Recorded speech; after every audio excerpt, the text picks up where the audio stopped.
Marriage is not beautiful. It's ugly. Let's be honest. You get to see someone at their absolute worst. When they're mad, when they're sad, when they're being ridiculously stubborn and it just makes you want to scream. Yes? Yes. But you also get to see them at their best. When they are laughing so hard that they get a cramp and there's tears streaming down their face. There are those times as well. There are those times like when it's the two of you at 3 o'clock in the morning and the rest of the world is asleep, but you two are sitting on the kitchen floor eating ice cream out of the container. Yes? Yes, it's not beautiful, but it's great. You get to see a side of a person that no one else gets to see. It's not always pretty. Like it's snoring while they're sleeping and snorting while they're laughing. And you get to see them cry the ugly tears because it feels like the world around them is falling apart. But you also get to see the random dance parties in the kitchen, the bathroom, the living room, because you're going through one of those seasons where life is really, really good. You get to see both the good and the bad. Marriage is not beautiful, but it's pretty great. It's knowing that someone will always be there for you no matter what. It's also fighting about stupid things like someone not doing the dishes or picking up after themselves. It's knowing that someone will love you no matter what, even after you say those awful things to them.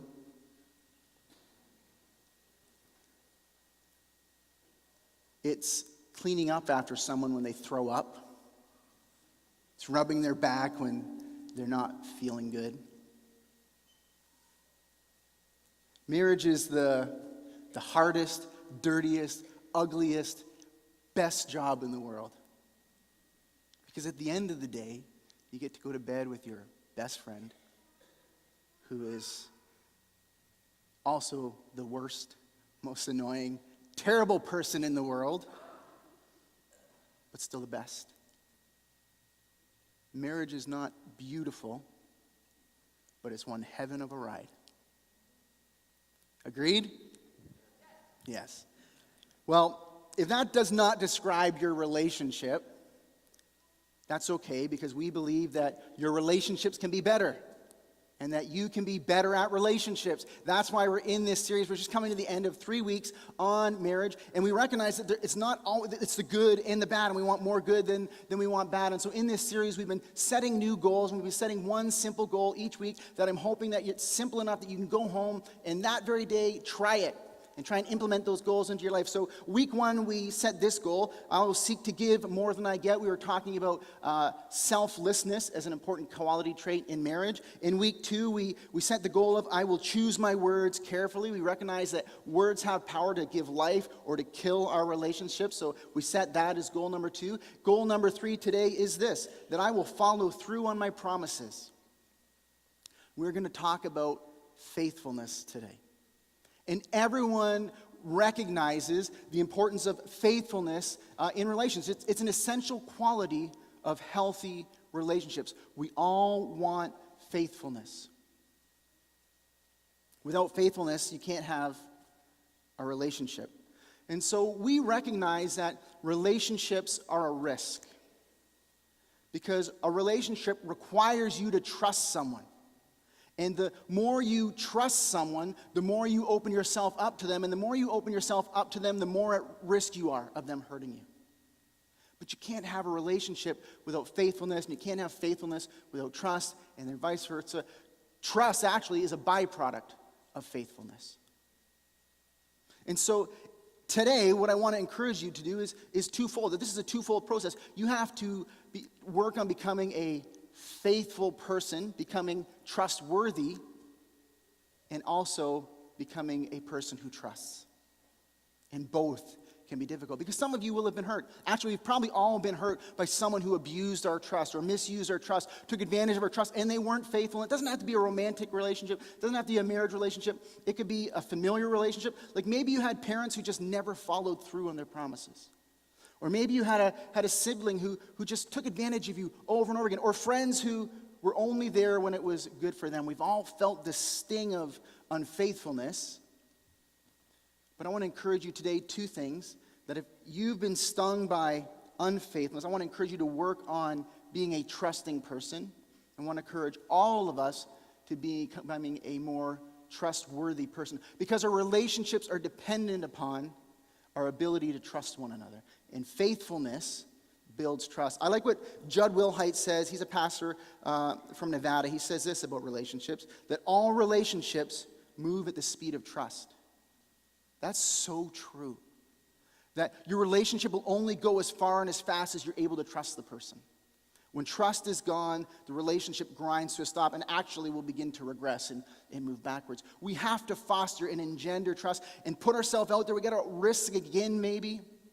We have to take steps to prove that we're faithful if we want to see our relationships grow and thrive and become everything that we want them to be. So today we are specifically talking about the marriage relationship and faithfulness within marriage. And I really want to answer this question. It's how to protect your relationship from an affair. How do we do this? And we're going to look at the Bible for some counsel. And we're going to go way back, 2,700 years to the book of Proverbs. And Proverbs is written by wise old Solomon. They say he's the wisest man who ever lived. But we're going way, way back to get principles that have been practiced for thousands, for 3,000 years. People have been practicing these principles and finding that they work. So we're going to look at some of the wise words of a man named Solomon, and I'm going to encourage you to apply them to your life. Now, they're old. We have to contextualize what he's saying. How do we take the principle from 3,000 years ago and apply that to our marriages today? Because it looks a little different than it did back then. And so we're going to try and do that today and get really, really practical. Proverbs says this in chapter 1, verse 3. It says, Proverbs' purpose is to teach people to live disciplined and successful lives, to help them to do what is right and just and fair. What it's saying in the beginning of this book, if you practice the principles in this book, your life will be better. It'll just go better for you. And you need to see that this is not rules and regulations and have to, and if you don't, you're going to hell. It's just great advice. And actually, the next series that You Lost Me at Leviticus series, we're going to look at specifically, how do I read the Old Testament within a New Testament context? How does the Old Testament apply to me, to someone who's building their life on Jesus? That's where we're going to go following this series. But Proverbs is not rules and regulations. You're just smart if you do this stuff, all right? And so for the next 3 chapters, it kind of says the same thing. Do this and life will go better for you. Do this, life will go better, over and over and over again. And then we get to chapter 4. And in chapter 4, Solomon, who is a dad, begins to speak to his kids. And he begins to pour wisdom into his children. He is a great dad. He is a great example of a dad. All of us moms and dad, we could learn from Solomon's wise counsel. Speak to your kids. And what I love about Solomon is he doesn't wait till the kids are in trouble to speak to them. He says, hey, you and I are having breakfast today, and we're going to go and talk about your sexuality. He gets in front of it. He gets ahead of me. He wants to give them the tools in advance so they can cope with the difficult situations of life. We need to have these conversations with our kids. Our kids don't have the experience or the wisdom that comes with experience to handle some of the difficulties of the world they live in. I mean, they're faced with all kinds of difficult choices. And if you don't give to them the tools to deal with them, they're going to make some mistakes that they don't necessarily need to make. God gave your kids you so you could be Solomon to them. And so spend some time speaking to them. What is really interesting is that the first thing that Solomon talks to his kids about, he covers all of life, but he starts with their sexuality. Because he can get a young person in a lot of trouble really, really quickly. So we're going to look at Solomon's advice to his kids and learn from him. But look at what he says in Proverbs chapter 4, verse 1 and 2. He says this, my children, listen when your father corrects you. Pay attention and learn good judgment, for I am giving you good guidance. Don't turn away from my instructions. Listen to me. What I'm saying is going to help. Then he says, take my words to heart. Follow my commands. You'll live. It'll be better for you if you do this. He continues, verse 10, my children, listen to me and do as I say, and you will have a long, good life. This is the better way. Verse 13, take hold of my instructions. Don't let them go. Guard them, for they are the key to life. He knows his kids are going to buck up against some of what he has to say. It's not popular. It's not what the other kids are doing. And he's saying, I love you more than your friends. I love you more than TV. I love you more than your teacher. Listen to me. I have your best interest at heart. We need to have those talks with our kids. And so we're going to listen in on Solomon and his kids' conversation. The first thing that he tells his kids is that faithfulness is countercultural. Even back then, even more so today. Because faithfulness requires selflessness. And selflessness is very unpopular. He says this to them in verse 14 of chapter 4. He says, "Do not do as the wicked do, and don't follow the path of evildoers." He's saying don't be like everyone else. When it comes to your sexuality, make a choice to do it differently. Make a choice to do it better. The sexual morality that God calls us to, that the Bible teaches us, is very countercultural. Faithfulness in our culture is very unpopular. You know that there are 15,000 dating sites online.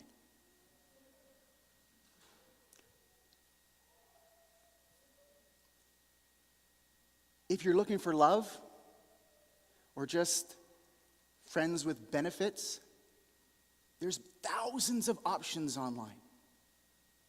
You don't have to go. We no longer look down on unfaithfulness. We actually promote it. We sell it. We encourage it. We praise it. Just watch the TV shows we all love so much and how it's painted as this great picture.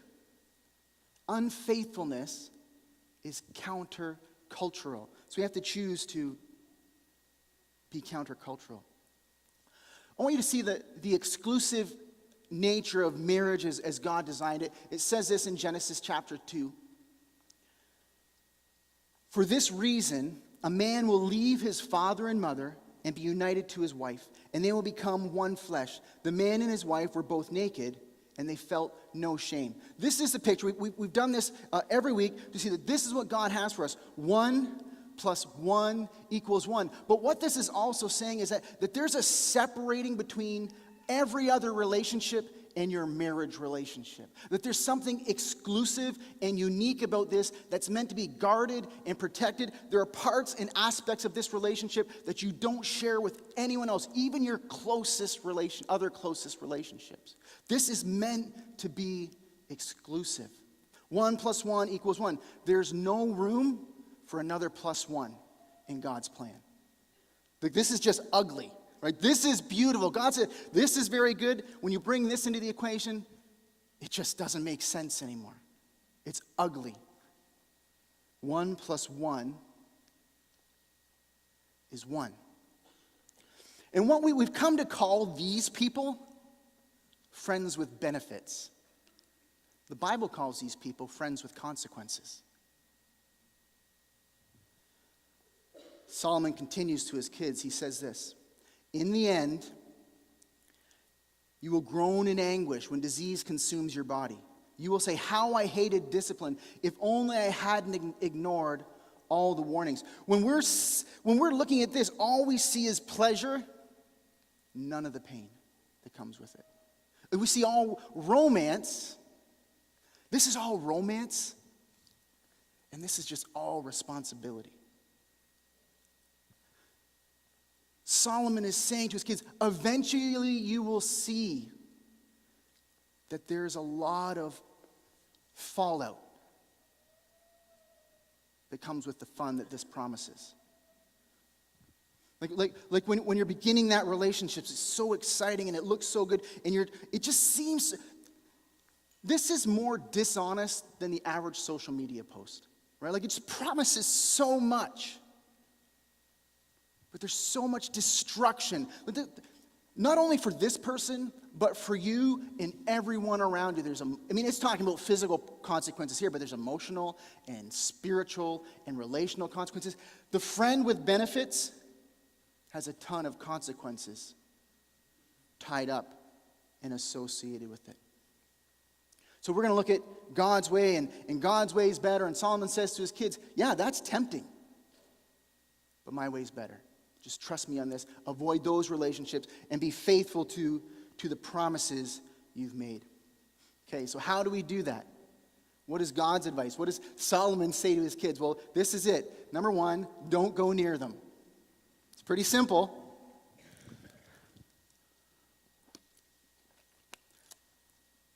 The best way to stay on your diet is keep the junk food out of the house. It's just easier. Just don't go near it. Don't let it in. Proverbs 5:7, this is what Solomon says. He says, "So now, my sons, listen to me. Never stray from what I'm about to say." Never. Don't ever let your guard down. Always be on guard. Never think that just for a minute, if I could get close to this and I can manage this. You can't manage this. This is beyond your ability to cope.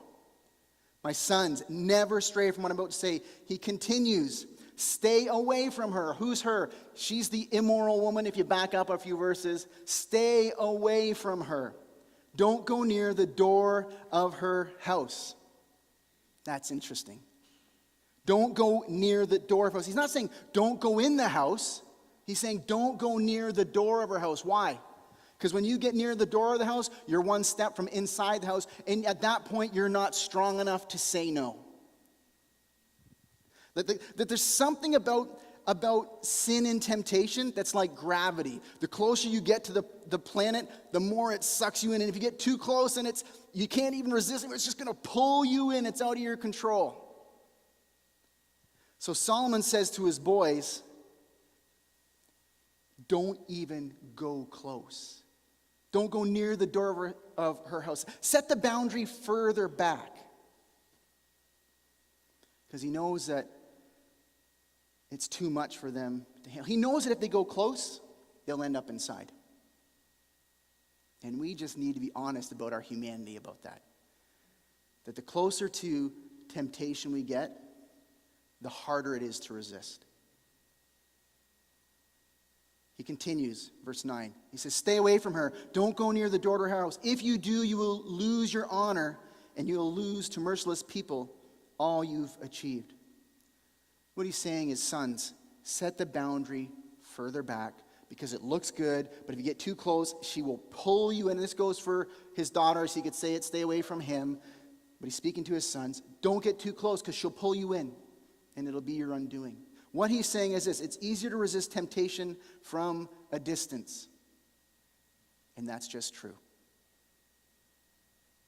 Set the boundary. Don't flirt with disaster. Don't say, I'm probably going as far as I'm comfortably going. If I go any farther, it's actually sin. At this point, it's just not good. But you can't handle it. Not consistently. Because one time you're going to have a poor night's sleep, and you're not going to be as strong. Or one time you and your spouse will have had a fight, and you're going to eventually. It's just flirting with disaster. Don't go near the door of her house. Paul in 1 Corinthians 10, verse 18 and 20, says basically the same thing to us. He says this: flee from sexual immorality. Don't go near the door of her house. Flee.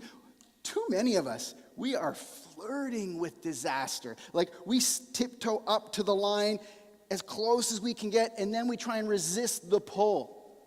In the Bible's counsel, old and new, is stay as far away as you can stay. Don't put yourself at risk. Run away from the door of her house. Why? And he tells us why this is so important. Because every other sin a person commits outside the body, but the sexually immoral person sins against his own body. Or do you not know that your body is a temple of the Holy Spirit within you, whom you have from God? You are not your own. You were bought with a price, so glorify God in your body. What he is saying is that specifically in the area of sexual sin, there's so much more going on there than just the physical transaction, the physical exchange of sex. There's more to it. It's relational. It's emotional. He even says that there's a spiritual nature to it, that you're the temple of the Holy Spirit. He's talking about our spirit. Like you are playing with fire. Now, our culture would tell you that sex is just physical. It is just a transaction. It's an exchange. It doesn't impact us on any other level than the physical. That's what they want to convince themselves is true. But deep down, even they know that there's something more to sex than just physical. Look at these lyrics from the band The 1975. They say this: I don't want your body. See what he's saying? It's like the physical is over for us. Like I'm done with you physically. but I hate to think about you with somebody else.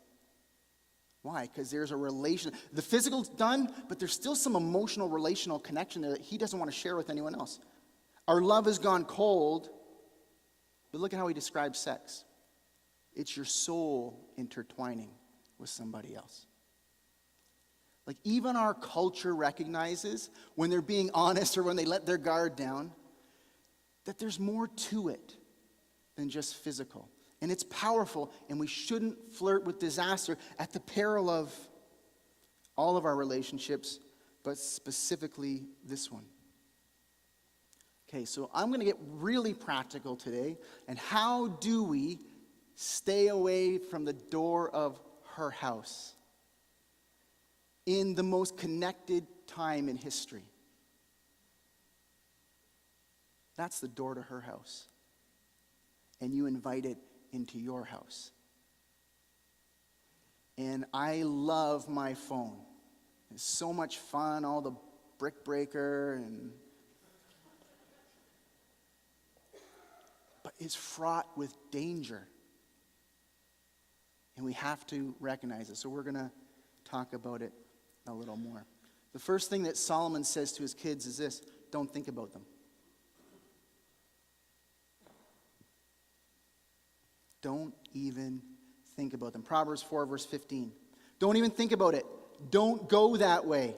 Turn away and keep moving. He's saying, stay away from the door, but not only to change your direction, stop thinking about that direction. Right? It's one thing to recognize that as danger and say, okay, I'm not going over there, but sometimes we go all the way over here, and all we're doing is thinking about over there. And Solomon says to us, don't even think about the door to her house, because he knows something's true, is that our feet follow our thoughts, and soon enough we'll be back over here again. Don't even think about it. Our thoughts precede our actions, and the things that we think about very soon can become our reality. And what we were thinking about, and we thought we could keep just to our thoughts, now we're actually doing. And so his advice to his kids is just check it here. It's easier to resist it when it's a thought than when it's a physical reality being presented to you. So resist it in your thoughts. Our feet follow our train of thought. So don't think about them. The second thing he says to them is don't talk to them. I know that sounds rude, but this is worth it. Don't talk to them. Proverbs 7, verse 21 to 23. Get this. So she seduced him with her pretty speech and enticed him with her flattery. Words are powerful. We talked about that last week. And if we listen, it'll rewire our heart. And our heart will take our feet in that direction. So we have to be so careful with the conversations we allow ourselves to have. Solomon continues to his boys, watch out, she's a good talker, and her lips will be moving, and you'll be transfixed, and you just can't take your eyes off her.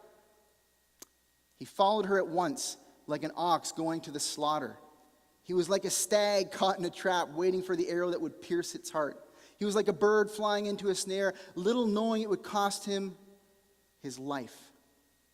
She baited the hook with her words. Again, I'm not down on women, because men, we can bait the hook for women with our words too. He's talking to his boys at this point. We have to be so careful in an age where we can talk to anyone at any time, the words we're saying. We think, specifically for men, I think we're learning that this isn't necessarily true. We used to think that women were more attracted emotionally and men it was all physical. We're now finding that both male and female are attracted both physically and emotionally. Gary Newman, he wrote the book called Truth About Cheating. He says this about men. He says, the number one reason men cheat isn't about sex. It's about seeking an emotional connection. Those words are so powerful. And we've maybe been sold a lie that it's just a physical attraction. If I can manage my physical attraction, I'm okay to build an emotional relationship with someone. And the expert here is telling us you can't. Once your heart is involved, your body is soon to follow. And once you've made this emotional connection and they're missing this need, that emotional appreciation for one another will eventually express itself physically. It's dangerous. So, affair-proofing your marriage is building systems and rhythms into your life to safeguard your relationship. It's to keep the danger at a distance. And so we're going to talk about it. And I'm going to pick on social media today because social media is the trap we don't see today. I mean, Solomon's sons, it was just her spoken voice. They had to be face to face for her to speak to them. And they didn't see it, and they were swept away. We don't see the danger of Facebook. We have to guard our conversations because it's doing something inside us as we're talking. Surveys say that in the UK, 1/3 of separation cases cite Facebook as a contributing cause. Right, so I'm not a crazy person. It's not Lance being fanatical. I have Facebook on my phone. A Messenger's on. I have a whole folder of messaging apps on my phone. Right? There's so many ways to communicate today. They're good, but we have to manage how we use them. I'm not down on these things. We just have to be smart about it. 1/3 of separation cases in the UK cite Facebook specifically. It's not just them. In the U.S., an alarming divorce court statistics indicate a large portion of Americans filing for divorce today cite Facebook communication with the opposite sex as supporting evidence for the spouse's marital infidelity. Our Facebook communication conversations are killing our marriages. But let's just keep eating the poison. It's dangerous.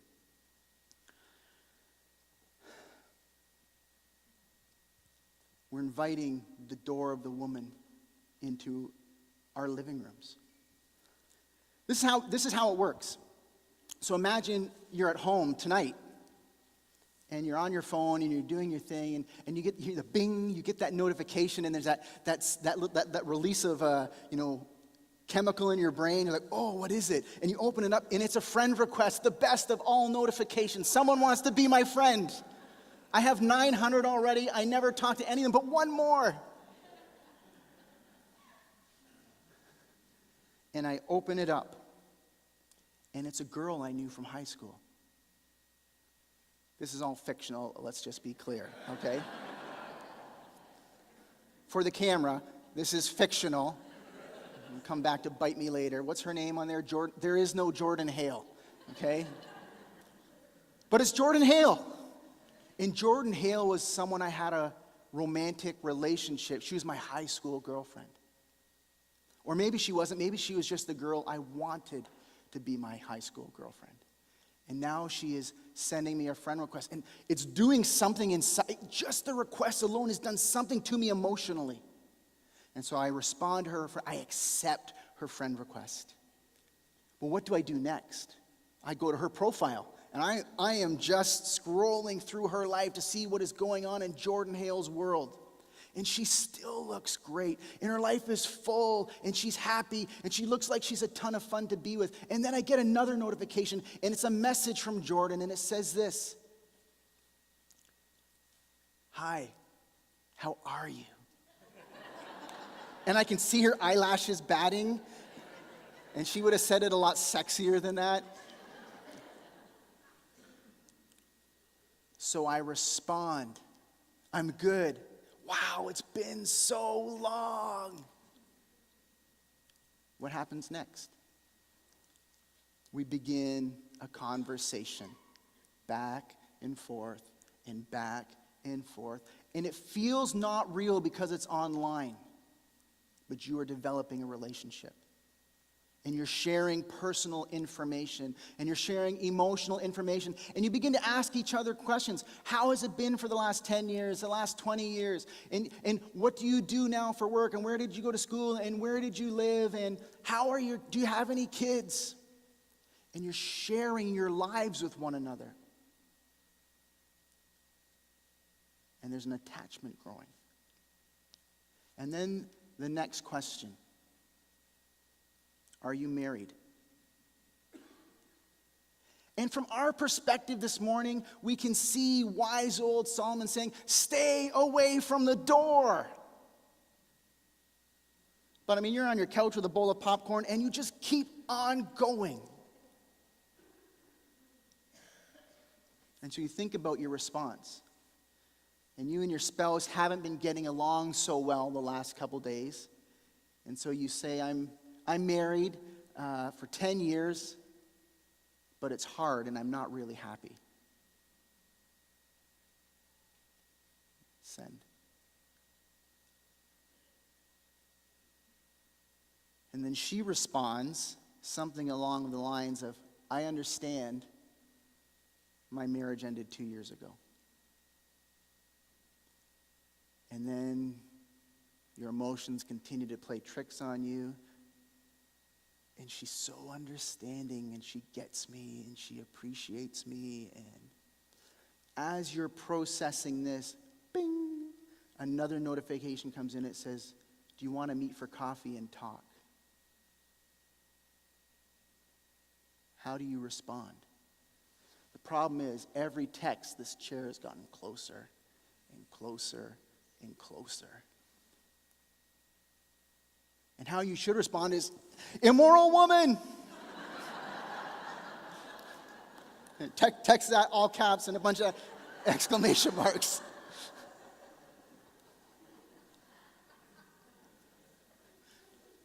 But here's the problem.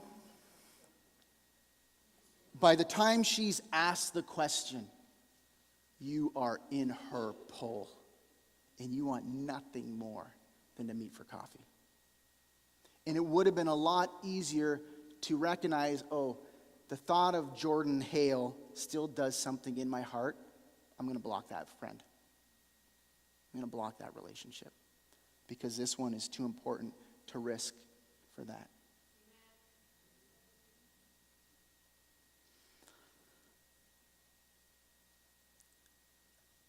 Today, like in no other time in history, an affair can start when you're sitting on the couch next to your spouse.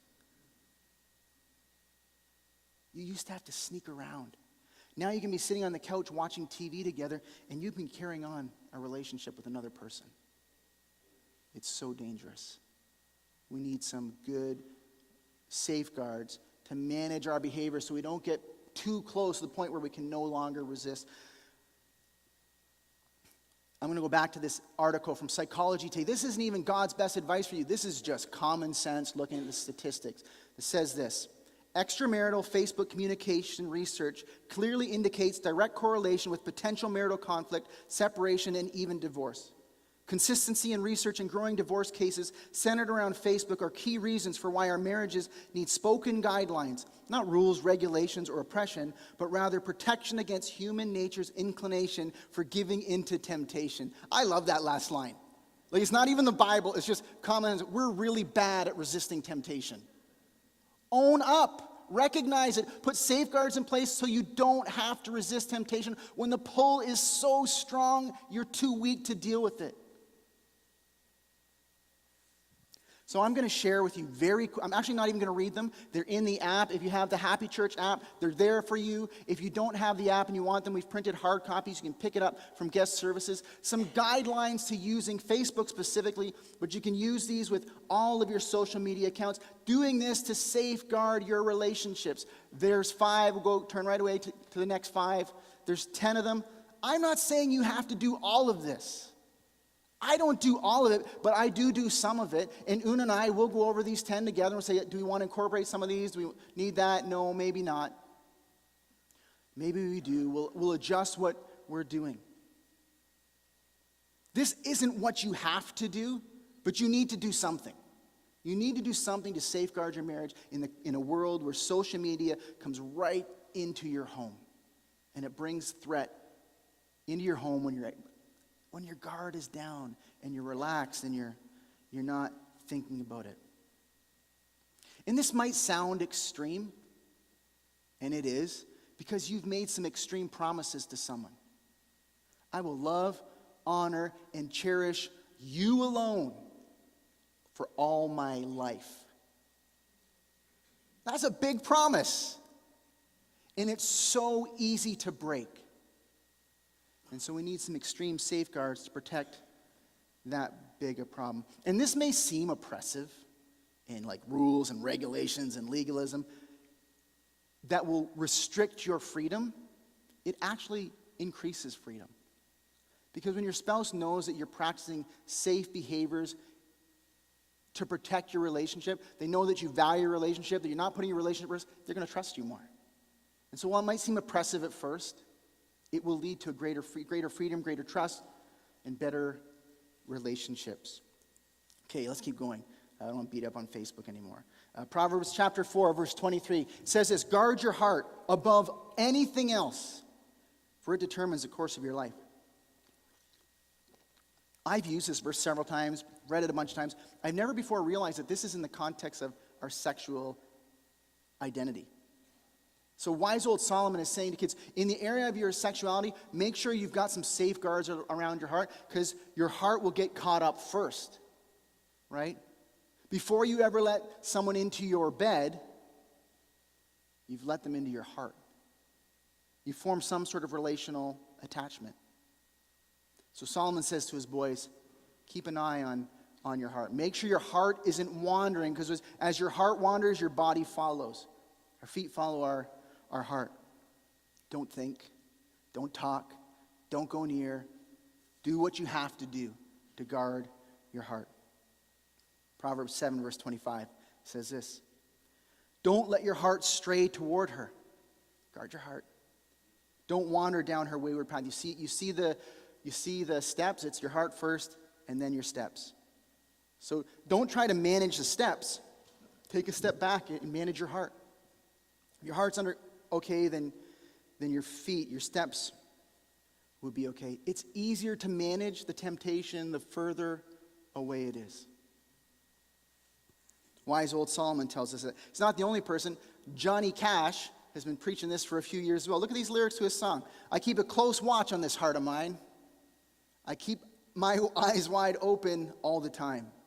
I keep the ends out for the tie that binds. Because you're mine, I walk the line. He gets it. And there's a guy who was a celebrity, he was a superstar. The guy is awesome. All kinds of danger for him on the road. And he's promising her, I'll keep an eye on my heart. I'll make sure my heart doesn't stray. Because I know if my heart strays, then my feet will stray as well. If you don't take Johnny's word for it, how about Jesus? He says this in chapter 5 of Matthew. If you have heard the commandment that says, you must not commit adultery, I say, anyone who even looks at a woman with lust has already committed adultery with her in his heart. He knows it's a heart issue as well. That's what he's getting at, is that it begins in your heart. And so as soon as you begin to think about it and dwell on it and mull it over and fantasize and dream about it and give it just way too much mental space, you're a small step away from acting that out. And if the opportunity did present itself, you will have a very hard time saying no, because you've gone over the scenario in your mind. And the scenario in your mind is better than the real thing. But you won't get that in the moment. So guard your heart. How is that even possible in the day and age we live in? To not commit adultery. If you look at someone, in the world we live in, where temptation surrounds us, how do we even do it? This became just almost comically true to me last week. I needed to go to the mall. I was in the mall for an eye exam. What's really funny is that following this, next verse we have it. It says this, if your eye, even your good eye, causes you to lust, gouge it out and throw it away. I was walking through the mall on my way to the optometrist, and I was just window shopping. And I didn't mean anything, but then I saw the advertisement, like, oh! I thought the optometrist was going to do one of those to me, because it's everywhere. We have to be so careful, so diligent to put the safeguards in place that we need, because our marriage relationships are worth it.